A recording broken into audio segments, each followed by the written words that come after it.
नमस्कार, सुप्रभात. मी श्वेता वडके दांडेकर. तुम्ही पाहताय न्यूज 18 लोकमत. या बुलेटिनची सुरुवात आंतरराष्ट्रीय पातळीवरच्या एका अतिशय महत्त्वाच्या बातमीनं, कारण अमेरिकेचे 46वे अध्यक्ष म्हणून जो बायडन यांनी काल शपथ घेतली, तर कमला हॅरिस या उपाध्यक्षपदी विराजमान झालेले आहेत.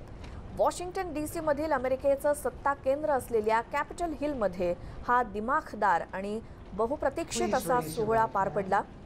उद्घाटनाला ओबामांसह अनेक माजी अध्यक्षही उपस्थित होते. पदभार सांभाळताच बायडेन यांनी काही महत्त्वाच्या प्रस्तावांवर स्वाक्षरी देखील केली. पॅरिस हवामान करारात आता अमेरिका पुन्हा सहभागी होणार आहे. तसंच अमेरिकेत आता मास्क वापरणं सक्तीचं असणार आहे. पंतप्रधान नरेंद्र मोदी यांनी देखील बायडेन यांचं अभिनंदन केलं. I, Joseph Robinette Biden Jr., do solemnly swear that I will faithfully execute the office of President of the United States the office of President of the United States and will, to the best of my ability, preserve, protect, and defend या संदर्भातली माहिती आपण घेऊयात. आमचे प्रतिनिधी अमेय चुंबळे आहेत phone line वरती. Amey, Biden यांनी राष्ट्राध्यक्ष पदाची शपथ तर घेतली, मात्र त्यानंतर अमेरिकेमध्ये काय महत्त्वाचे बदल होणार आहेत? हो श्वेता, एरवी असं होतं की अमेरिकेचा नवा अध्यक्ष विराजमान झाला की त्याचे जास्त कुतूहल आणि आनंद असतो. पण यावेळा दुर्दैवाने हा दिलासा आहे की डोनाल्ड ट्रम्प यांचा कार्यकाळ संपला आहे आणि एक विवेकवादी जो बायडन नावाचे व्यक्ती आता अध्यक्ष झालेत. आणि जो बायडन यांनी आपले जे इंटेन्शन्स आहेत, त्यांचे जे उद्दिष्ट आहेत, ते त्यांनी काही मिनिटातच दाखवून दिले जेव्हा त्यांनी पॅरिस क्लायमेट डील, म्हणजे जो पॅरिसचा हवामान करार आताताईपणा करून डोनाल्ड ट्रम्प यांनी अमेरिकेची माघार घेतली होती त्या करारातून. त्यावर आता अमेरिका पुन्हा येणार आहे आणि अमेरिकेत ज्या कोणत्या केंद्र सरकारच्या प्रॉपर्टी आहेत, केंद्र सरकारची जागा आहे, त्यांच्या अखत्यारीत येणाऱ्या जागांवर मास्क आता वापरणं अनिवार्य असणार आहे. कारण आपल्याला ठाऊक आहे की कोरोना महामारी सुरू झाल्यापासून अमेरिकेला त्याचा सगळ्यात मोठा किंवा सर्वाधिक फटका बसला आहे आणि जगात मृत्यूंची संख्या पाहिली तर अमेरिकेत सगळ्यात जास्त आहे. त्याच्यामुळे संपूर्ण जगाला जो बायडन यांच्याकडून खूप अपेक्षा आहेत आणि ह्याचं कारण असं की डोनाल्ड ट्रम्प यांची निर्णय घ्यायची प्रक्रिया होती खूपच आताताई आणि खूपच म्हणजे काय म्हणावं त्याला, जे मनात येईल ते असं आपण म्हणतो तसं ते होते. पण आता तसं होणार नाही आणि ह्याच्याकडून भारतालाही बऱ्याच अपेक्षा ठेवायला हरकत नाही. कारण आपला आता चीनशी सध्या संघर्ष सुरू आहे आणि अमेरिका आणि चीन यांचेही संबंध फारसे काही चांगले नाहीत. त्याच्यामुळे आता मोदी आणि बायडन यांचं जे एक पर्सनल रिलेशन कसं स्थापन होतं, कारण आपण पाहिलं तर गेल्या 6 वर्षापासून पंतप्रधान मोदींची जी परराष्ट्र धोरण आहे, त्यांची जी नीती आहे, त्यात त्यांनी वैयक्तिक संबंधावर खूप जास्त भर दिलेला आहे. आणि जो बायडन हे ओबामांच्या काळात उपाध्यक्ष होते, त्याच्यामुळे मोदींसाठी ते काही नवीन किंवा अपरिचित नाहीत. पण शेवटी प्रत्येक अध्यक्षाचा एक स्वभाव असतो, काम करण्याची एक पद्धत असते आणि त्याच्यामुळे आता मोदी आणि बायडन आणि तसंच अमेरिका आणि भारत यांचे संबंध आता इथून पुढे कसे जातात हे पाहायचं. बिलकुल अमेय, आणि आपण आपल्या प्रेक्षकांना आज पुन्हा एकदा सांगूयात कसा रंगला हा सगळा सोहळा ऐकूनच.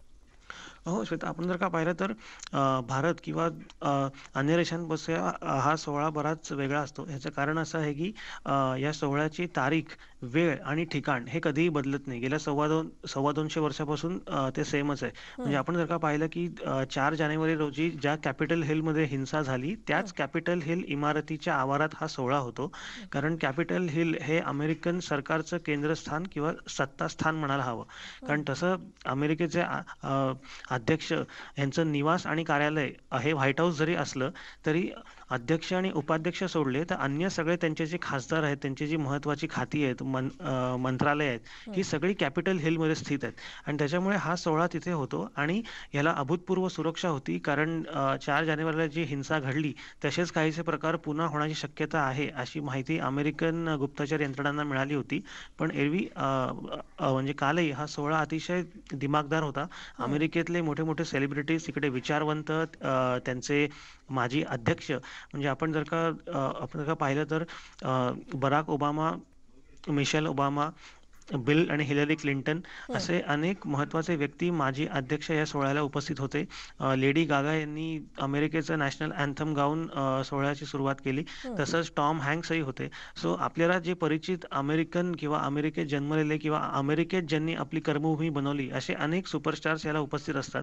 आणि रिपब्लिकन आणि डेमोक्रॅट्स हेही सगळे उपस्थित असतात, कारण काल कोणी पक्षीय अभिनिवेश ठेवत नाही. फक्त एक महत्त्वाची गोष्ट अशी की डोनाल्ड ट्रम्प यांनी जाता जाता आणखी एक पायंडा मोडला, तो म्हणजे नव्या अध्यक्षाच्या शपथविधी सोहळ्याला उपस्थित न राहणे. कारण गेल्या 6 महिन्यापासून त्यांनी जे तुणतुणं लावलं होतं की मी निवडणूक हारलो तरी मी स्वीकारणार नाही, आणि त्या निवडणूक हारल्यावर पण त्यांनी जो तमाशा केला, जो पूर्ण जगाने पाहिला किंवा आपल्याला जो पाहावा लागला दुर्दैवाने, त्याच्यामध्ये त्यांनी हाही निर्णय घेतला की मी काय त्या सोहळ्याला उपस्थित राहणार नाही. पण सुदैवाने त्यांचे जे उपाध्यक्ष होते ट्रम्प प्रशासनाचे, माईक पेन्स, ते सोहळ्याला उपस्थित होते. त्यांनी जे सगळे पायंडे आहेत किंवा प्रघात आहेत किंवा परंपरा आहेत त्या संपूर्णपणे पाळल्या. आणि मला असं वाटतं कुठेतरी आता अमेरिकन नागरिक असो, अमेरिकन सरकार असो, त्यांनाही आता हा भूतकाळ मागे ठेवून बायडन पर्व त्यांच्यासाठी पुढे काय घेऊन येत आहे. कारण एक आपण गोष्ट समजली पाहिजे की अमेरिकेची अर्थव्यवस्था सध्या खूप जास्त नाजूक स्थितीत आहे. म्हणजे अमेरिका महासत्ता आहे का? तर आहे. अमेरिकेची अर्थव्यवस्था जगात सर्वाधिक मोठी आहे का? तर आहे. पण ती अर्थव्यवस्थाही सध्या कोरोनामुळे आजारी आहे. अमेरिकेत सगळं आलबेल नाहीये. आणि त्याच्यामुळे अमेरिकेतला जो बेरोजगारीचा दर आहे, तिकडे जितके लोक आता बेरोजगार आहेत तितकी संख्या गेल्या 50 वर्षात कधीही नव्हती अमेरिकेत. सो त्याच्यामुळे बायडन यांनी काय फार आनंद वातावरणात शपथ घेतलेली नाहीये. म्हणजे आता पुढचे 4-5 दिवसाचं कौतुक होईल, पण शेवटी बायडन यांना आता कामाला लागून तिकडची जी बेरोजगारी आहे ती कमी केली पाहिजे. आणि ह्याचं कारण असं, ह्याचं महत्व असं की अमेरिका हे जगाच्या अर्थव्यवस्थेचं इंजिन आहे. अमेरिकेमध्ये मागणी वाढली, अमेरिकेमध्ये अर्थव्यवस्था चांगली असली तर त्याचा चांगला किंवा वाईट जो काय असेल तो परिणाम भारतासह अन्य देशांवर पण होत असतो. बरोबर. आणि अगदी आता थोडंसं नवनिर्वाचित उपाध्यक्षा कमला हॅरिस यांच्याबद्दल अगदी थोडक्यात. हो, आपण जर काय पाहिलं की कमला हॅरिस यांनाही जे अमेरिकन सरकारचं प्रशासन आहे किंवा हे ते काही नवीन नाही, ते अनेक वर्ष झाले खासदार आहेत. आणि त्या भारतीय वंशाच्या असल्यामुळे भारतीयांना त्यांच्याबद्दल विशेष कौतुक आहे, अपेक्षा आहेत. आणि आपण जर का पाहिलं तर त्या अमेरिकेच्या पहिल्या महिला आणि कृष्णवर्णीय उपाध्यक्ष आहेत. आणि हॅरिस यांचं आपण जर का पाहिलं तर हवामान बदल असो किंवा महिलांचे अधिकार असो किंवा तिकडे जे कृष्णवर्णीय आहेत, तिकडे जे मायनॉरिटी अल्पसंख्याक आहेत, त्यांच्यासाठी हॅरिस यांनी बरंच काम केलेलं आहे. आणि डेमोक्रॅटिक पक्षाची ही परंपरा राहिलेली आहे की तिकडे जे अल्पसंख्याक आहेत, म्हणजे फक्त धार्मिक नाही तर भाषिकही, त्यांच्यासाठी डेमोक्रॅटिक पक्ष हा रिपब्लिकन पक्षापेक्षा नेहमीच जास्त चांगला राहिलेला आहे. आणि त्याच्यामुळे आता हॅरिस यांचा जो प्रभाव आहे तो अमेरिकन धोरणांवर कसा पडतो हे पुढच्या काही दिवसात आपल्याला दिसेलच. बिलकुल. अमेय, खूप धन्यवाद ही उत्कृष्ट अशी माहिती तुम्ही दिलीत त्याबद्दल. तर कालच हा शपथविधी सोहळा संपूर्ण जगानं पाहिला आणि अमेरिकेचे नवे राष्ट्राध्यक्ष जो बायडन आणि त्याचबरोबर उपाध्यक्षा कमला हॅरिस यांनी शपथ घेतली. आणि आता बातम्या राज्यातल्या. बातमी आहे वीज बिल वसुलीच्या संदर्भातली. ऊर्जा मंत्री नितीन राऊतांनी वीज बिल वसुलीच्या संदर्भात आता हात झटकलेत. मुख्यमंत्र्यांनीच वीज बिल माफीचा निर्णय घ्यावा असं अनाकलनीय वक्तव्य राऊतांनी केलं. तसंच वीज बिल माफ करणं हे राज्य सरकारचं काम आहे असं अजब विधान सुद्धा त्यांनी केलं. थकबाकी वसूल न केल्यास याचा मोठा बोजा महावितरणवरती पडू शकतो, त्यामुळे मुख्यमंत्र्यांनीच आता याबाबत निर्णय घ्यावा असं राऊत म्हणाले. खुद्द राऊत हेच राज्याचे ऊर्जा मंत्री आहेत आणि जर तेच हात झटकत असतील तर मग वीज बिल माफीचा निर्णय घेण्यासाठी आता मुख्यमंत्री उद्धव ठाकरे तरी पुढाकार घेणार का असा प्रश्न ग्राहकांना पडलाय.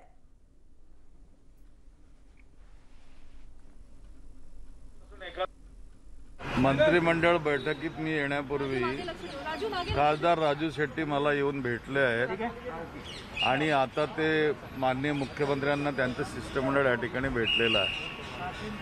शेवटी वीज माफी करणं किंवा कोणत्याही एका ठिकाणी एखाद्या बाबींमध्ये ज्या ठिकाणी आर्थिक गुंतवणूक असते त्याला माफ करणं हे राज्य शासनाचं काम आहे आणि ते त्यांचं काम त्यांनी करावं, ते माझं काही काम नाही. आता वीज बिल माफीच्या मुद्द्यावर महावितरणने दिलेल्या इशाऱ्यावर राज्यातील राजकारण तापलेलं आहे. विरोधकांनी सरकारकडून जनतेची दिशाभूल सुरू असल्याचा आरोप केलाय, तर सत्ताधारी नेते मात्र यावरती थेट बोलणं टाळतायत. अरे यांचे काहीच होत नाही. स्वतःच वीज बिल माफ करून बोलले होते, आम्ही बोललो नव्हतो, हेच बोलले होते आणि आता सांगतात की बिल भरा. काय लोकांनीच निर्णय घ्यायला पाहिजे अशा दुतोटी लोकांचा. कसले रस्त्यावर उतरताय? ही मागणी होती ती पूर्ण करा ना वीज माफीची. घरगुती वीज बिलाबद्दल ऊर्जा मंत्र्यांचं म्हणणं असं पडलं की हा निर्णय फक्त मुख्यमंत्रीच घेऊ शकतात. आज आम्ही मुख्यमंत्री आणि उपमुख्यमंत्री दोघांनाही भेटलो आणि त्यांना निर्वाणीचा इशारा दिला की लॉकडाऊनच्या काळामध्ये जे 3 महिन्याचं घरगुती वीज बिल आहे ते सर्वसामान्य लोकांना परवडण्यासारखं नाही. त्या काळामध्ये रोजगार गेला, व्यवसाय बुडाला आणि घरात तुम्ही सर्वसामान्यांना कोंडून घातला. अशा परिस्थितीमध्ये वीज बिलं भरायची कशी? आम्ही ते भरू शकत नाही आणि त्यामुळे पुढची वीज बिलं थांबलेले आहेत. त्या 3 महिन्याच्या काळातलं वीज बिल एकतर माफ केलं असं सांगा आणि पुढची बिलं आम्ही भरायला तयार आहोत. आणि जर का सक्तीनं वसूल करण्याचा प्रयत्न केला तर आम्ही 2 हात करायला तयार आहोत. मग रस्त्यावरचा संघर्ष अटळ आहे तेव्हा काय आहे तो निर्णय लवकरात लवकर घ्या असा निर्वाणीचा इशारा मुख्यमंत्र्यांना दिला आणि उपमुख्यमंत्र्यांना सुद्धा. त्याच्यामध्ये काही भाष्य करायचं नाही, कारण की मंत्रिमंडळाने घेतलेला निर्णय किंवा विभागाने घेतलेल्या निर्णयामध्ये कुठली टिप्पणी मी त्या विभागाचा मंत्री नसल्यामुळे त्यांनी त्यावर भाष्य करावं. काल राज्य मंत्रिमंडळाच्या बैठकीमध्ये 3 महत्त्वाचे निर्णय घेण्यात आले. यामध्ये राज्यातल्या सरकारी शाळांना आंतरराष्ट्रीय निकषांप्रमाणे विकसित करण्यात येणार आहे. राज्यातील शिक्षण पद्धतीमधील अध्यापन, अध्ययन आणि त्याचा विद्यार्थ्यांवर होणारा परिणाम यांच्यामध्ये आमूलाग्र बदल घडवून शिक्षणाचं बळकटीकरण केलं जाणार आहे. तसंच कापसाचे चुकारे शेतकऱ्यांना देण्यासाठी कापूस पणन महासंघाला बँकांकडून कर्ज घेण्यास 1500 कोटींची शासन हमी देण्यात आली आहे. तर खासगी बँकांना शासकीय बँकिंग व्यवहार हाताळण्यासाठी सुद्धा मान्यता देण्यात आली आहे. मंत्रिमंडळ बैठकीमध्ये काय निर्णय झालेत सविस्तर पाहूयात. पणन महासंघाच्या 1500 कोटींच्या कर्जाला शासनानं हमी दिली आहे. कापसाचे चुकारे वेळेत देण्यासाठी हमी देण्यात आली आहे. तसंच खासगी बँकांना शासकीय बँकिंग व्यवहार हाताळण्यास सुद्धा परवानगी देण्यात आली आहे. काल कॅबिनेट बैठक झाली आणि यामध्ये स्टार्स प्रकल्पाची राज्यामध्ये अंमलबजावणी केली जाणार असल्याचं ठरलंय.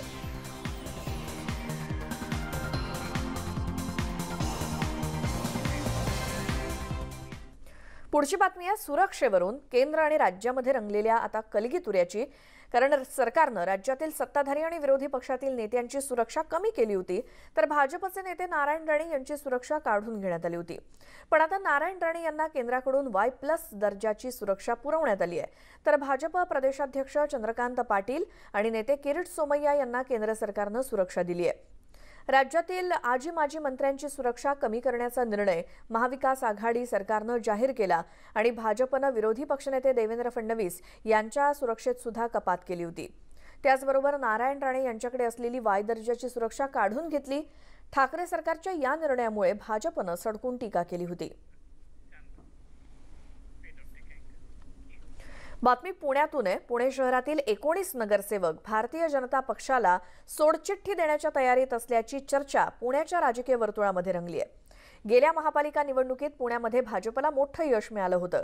भाजपचे तब्बल 98 नगरसेवक निवडून आले होते आणि महापालिका निवडणुकीपूर्वी राष्ट्रवादी, काँग्रेस आणि मनसेमधून मोठी इन्कमिंग भाजपमध्ये झाली होती. मात्र यातीलच काही नगरसेवक आता पक्ष सोडण्याच्या तयारीत असल्याची चर्चा आहे. मात्र या चर्चेचा भाजपचे खासदार गिरीश बापट यांनी इन्कार केलाय. भाजपचा एकही नगरसेवक पक्ष सोडणार नाही असा दावा गिरीश बापटांनी केलाय. असल्या चर्चा तुमच्याकडेच होतात. तुम्ही ह्या काहीतरी पुंग्या सोडत असता, चुकीच्या गोष्टी सांगत असता. कोणी भाजपमधनं बाहेर जात नाही आहे. उलट आमच्याकडे काही लोक येणार आहेत. मला असं वाटतं की ह्या चुकीच्या बातम्या देणं थांबवा. यावेळेपेक्षा जास्त आकडा पुढच्या वेळी निवडून ये. अजून वेळ आहे. पुढं काय होईल ते आपण बघत राहू. पण मला असं वाटत नाही. आणि या अफवा आहेत. लोकांच्यात संशय निर्माण करायचा, लोकांच्यात भीती निर्माण करायची आणि काहीतरी आपलं राजकीय अस्तित्व दाखवण्याकरता अशा चर्चा करायच्या असं मला वाटतं. ह्याच्यात काहीही तथ्य नाही. भारतीय जनता पार्टीचा एकही नगरसेवक पक्ष सोडून जाणार नाही. उलट मी विनंती करेन सत्तारूढ आघाडीला की आपापले पक्ष आपण सांभाळा. आत्ता ग्रामपंचायतीचे निकाले आपण पाहिले, ते बोलके आहेत आणि त्यामुळे येणारी महापालिका निश्चितपणे आम्ही जिंकू. पक्ष फुटेल, काही नगरसेवक फुटून जातील किंवा आज काही वर्तमानपत्रामध्ये आले की 19 नगरसेवक फुटून जातील, असं मला तरी कुठल्याही शक्यता अशा वाटत नाही आहे. कुणीही भारतीय जनता पक्षाचा नगरसेवक किंवा नेता कुठल्याही पक्षाच्या जाण्यामध्ये आत्ता मला वाटत नाही कुणी असं आहे आज तरी पुण्यामध्ये. आता ह्या निवडणुका जवळ आल्या की सगळ्या पक्षांचे हेवेदावे असतात. पूर्वी 2017मध्ये आम्ही सत्तेमध्ये होतो तेव्हा महानगरपालिका निवडणुका होत्या. आम्ही बरेच लोकांना संपर्क आले, आम्ही आमच्या पक्षात घेतले. ब्रेकनंतर स्वागत. एक महत्त्वाची बातमी आहे. औरंगाबादच्या नामांतरावरून राष्ट्रवादीचे नेते रोहित पवार यांनी शिवसेनेला अप्रत्यक्ष टोला लगावलाय. नामांतराबाबत शिवसेनेची आग्रही भूमिका आहे, मात्र रोजगाराचा प्रश्न महत्त्वाचा असल्याचा टोला रोहित पवार यांनी शिवसेनेला लगावलाय.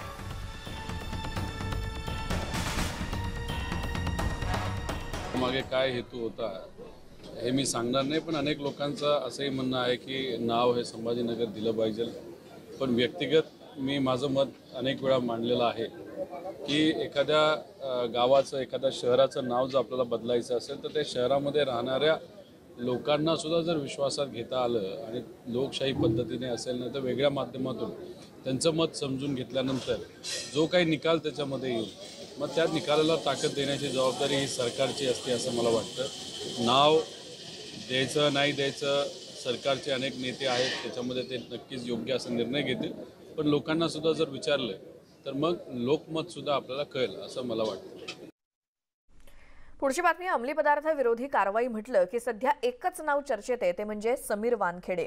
केंद्रीय अंमली पदार्थ विरोधी पथक म्हणजेच एनसीबीचे संचालक समीर वानखेडे यांनी पदभार स्वीकारल्यापासून मुंबईसह राज्यामध्ये आणि गोव्यामध्ये सुद्धा अंमली पदार्थ तस्करांचं कंबरडं मोडलंय. तर अंमली पदार्थांच्या तस्करीतील मोठे मासे देखील समीर वानखेडे यांनी जेलमध्ये पाठवलेत. त्यांच्याशी बातचीत केली आमचे प्रतिनिधी अजित मांढरे यांनी.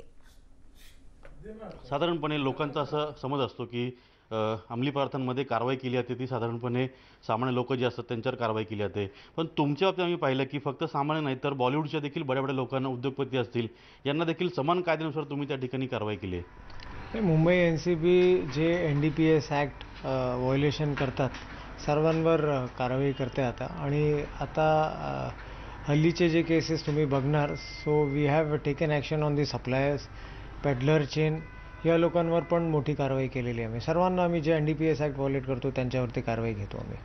तर म्हणजे नेमकं जिथून त्याचं उत्पन्न होतं किंवा जिथून ते येतं आणि ज्यांच्यापर्यंत जातं आणि पुढे मग ते सगळीकडे पसरतं, या प्रत्येक गोष्टीवरती घाव घालून ती पूर्ण चेन तोडण्याचा आपला मानस आहे. NCB याचा हे एक मोठा एम आहे टू डिसमेंटल इलिसिट फॅक्टरीज, त्यानंतर labs and to dismantle organise drug network. ते चालू आहे आमचं. तर आपल्या कारवाईत आम्ही पाहिलं बऱ्याच वेळा की आपण स्वतः फील्डवर जाता, त्या ठिकाणी आपल्यासोबत आपले काही निवडक कर्मचारी घेता, तुम्ही पण स्वतः जाऊन फील्डवर त्या ठिकाणी आरोपींना पकडता. अगदी फिल्मी स्टाईल सगळा प्रकार घडतो. पण एवढे मोठे अधिकारी असून सुद्धा तुम्ही फील्डवर जाता, हे लोकांना नेमकं ऐकायचं की आपण अधिकारी असून फक्त ऑफिसमध्ये बसायचं का फील्डवर जाऊन काम देखील करायचं?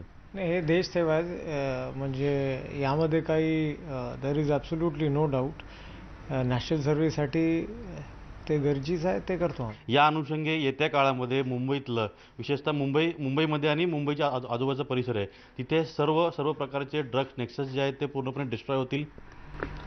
ते आमचं अभियान आहे. महाराष्ट्र आणि गोवा, ते मुंबईची NCBची ज्युरिस्डिक्शन आहे ते, आणि आमचा तेच आहे की महाराष्ट्र आणि गोवाला नशामुक्त करायचं आहे. व्हिडिओ जर्नलिस्ट बाळकृष्ण शेट्टीसह अजित मांढरे, न्यूज 18 लोकमत, मुंबई. आणि सोबतच या बुलेटिनमध्ये आपण इथेच थांबणार आहोत. मात्र जाता जाता एक आठवण. कोरोनाच्या महामारीनं आपल्या सगळ्यांनाच स्वावलंबी होण्याचा मार्ग दाखवलाय आणि आता संपूर्ण देश या आपत्तीशी एकत्रित येऊन कोरोना विरोधात लढा देऊ शकेल. कारण कोरोनाला प्रतिबंध करणाऱ्या लसीचं वितरण सुरू झालेलं आहे. यामध्ये आपल्या सगळ्यांचंच योगदान फार महत्त्वाचं आहे.